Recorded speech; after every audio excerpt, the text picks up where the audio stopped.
If you're looking for an Achilles tendonitis treatment that's going to fix your pain fast, then do not follow the outdated advice of rest, ice, compression, and elevation. Follow the latest research and actually do the exact opposite so you can start feeling better in a matter of weeks.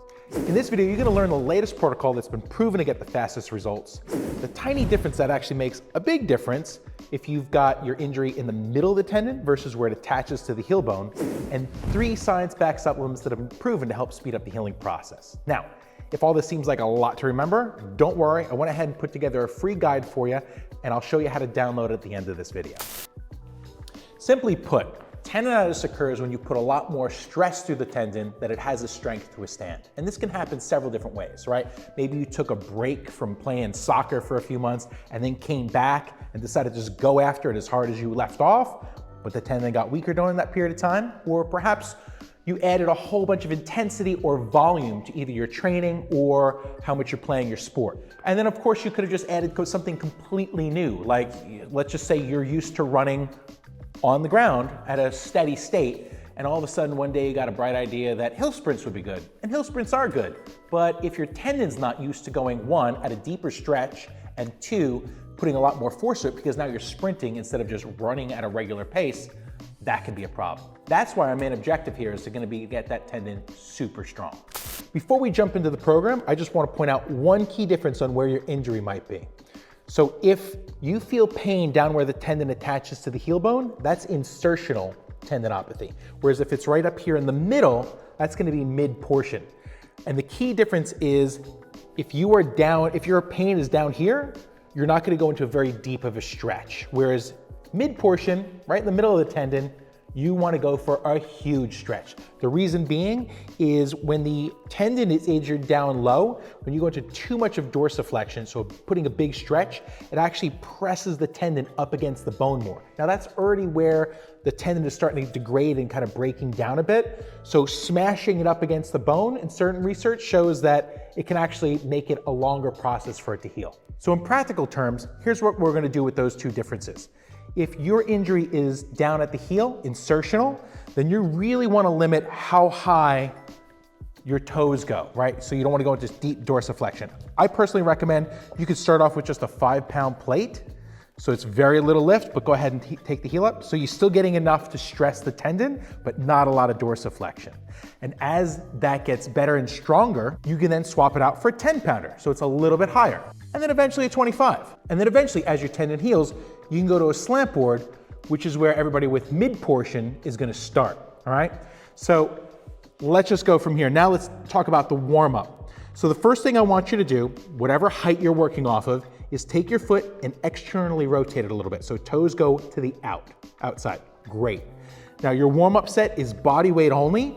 Go ahead and lift that heel up just off the ground. Hold it for 3, 2, 1.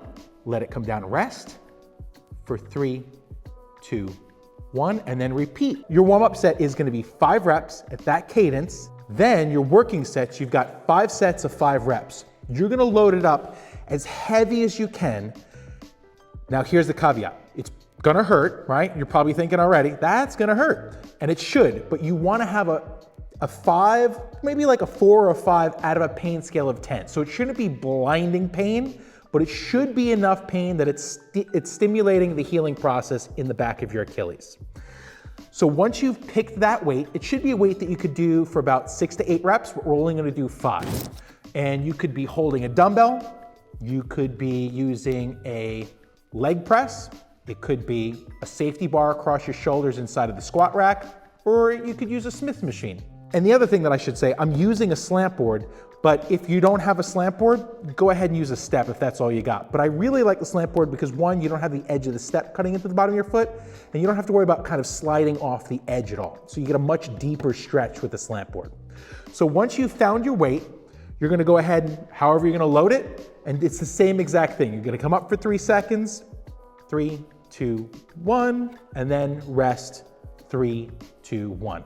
It's 5 reps, 5 sets, and you're taking a 1-minute rest in between sets. Now, just to be clear, this has to be heavy enough that it hurts, right? Because your tendon is weak, it's breaking down, it's irritated, we actually need to put enough stress through that tendon that it stimulates collagen production and it starts to grow stronger. Truth is, if you're running or jumping or sprinting, the amount of weight that you can put through that Achilles tendon is as much as 7 times your body weight. So I'm 225, do the math. That's like a lot, almost 1,600 pounds. Now, I don't know that I'm gonna go ahead and do calf raises with 1,600 pounds, but it gives you some perspective as to what your Achilles is used to handling if you're really pushing it hard and how strong you actually need it to get it, so it doesn't break down any further. Again, I want to remind you though, the pain doesn't need to be more than a 5 out of 10, and it should dissipate within seconds of finishing the exercise and taking your rest. So when you're actually taking that minute rest in between, you should feel better. It shouldn't hurt during that period of time. And if it does, stop, talk to your doctor, find out if there's something else that's going on. That's your program. It's that simple. Now, for you overachievers who want to get this thing speeding up and healing even faster, here's your bonus work.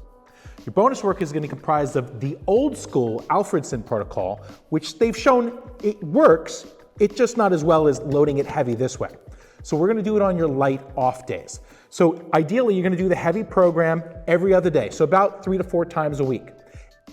You don't have to do this part, but if you want to accelerate things, what you're going to do on your off days is you're going to do full calf raises. Same height that you've been doing all along, same degree of stretch depending on your injury style, and you're going to do a full rep. So go ahead, let me see you come all the way up and do a really high calf raises, full range of motion, and then 3 counts going back down, 3, 2, 1, and going back up, 3, 2, 1, and count back down. And go ahead and rest for a second. So you're gonna do 3 sets of 15 reps just like that. So it's a 3-second count in each direction. And then once you've done that with a straight knee, go ahead and bend the knee and do the exact same thing again. 3 sets of 15 reps with a 3 count up, 3 count down. Studies have compared athletes with Achilles tendinopathy versus those without and have found strength deficits not just in the calves, but also the hamstrings and the hip musculature by as much as 28 to 34%. So it's probably a good idea to get some additional glute, hamstring, and hip abductor work in too. It could be anything from step up and rear foot elevated split squats for your glutes. Think of like 5 sets of 5, every now and then maybe 3 sets of 10. Seated hamstring curls are also great. And then if you don't have any special equipment for adductors, think of just like a side-lying leg lift for 3 sets of 15 per side. Just make sure that you turn your toes down and in and focus on the back side of the hip, not the front of the hip. Now, just FYI, there's 3 additional factors that can increase your risk of getting Achilles tendinopathy. The first one is taking antibiotics. Specifically, Cipro, Lavaquin, Avelox, and Factive have all been shown to weaken tendons. The second risk factor is menopause. When you hit menopause, overall, estrogen really helps with reduce inflammation. So when that nosedives, inflammation throughout your whole body can go up quite a bit. And also, it reduces the amount of collagen production your body can create, which is exactly what your tendons are made out of. And third, vitamin D levels in your blood. So there's an interesting study that showed throughout the NFL, any players with vitamin D in their bloodstream lower than 30 were at way higher risk of musculoskeletal injuries than those who were above it. Which now takes us to 3 science-backed supplements that have been proven to help heal your tendons. I think it's pretty obvious what the first one is, vitamin D. Specifically, I want you to take a D3 and K2 supplement and shoot for like between 4,000 and 5,000 IUs a day. If you've gotten your blood work done or you're thinking about getting done, you can maybe even go check your patient portal. You want to be at least a 30, but ideal is 50. Next supplement, collagen, right? Pretty obvious, and it's not just for the ladies who are going through menopause. It's basically anyone over 30, your collagen production starts to drop as you age. Each year goes by, it gets less and less. So specifically, you want to take a collagen supplement that has type 1 in it.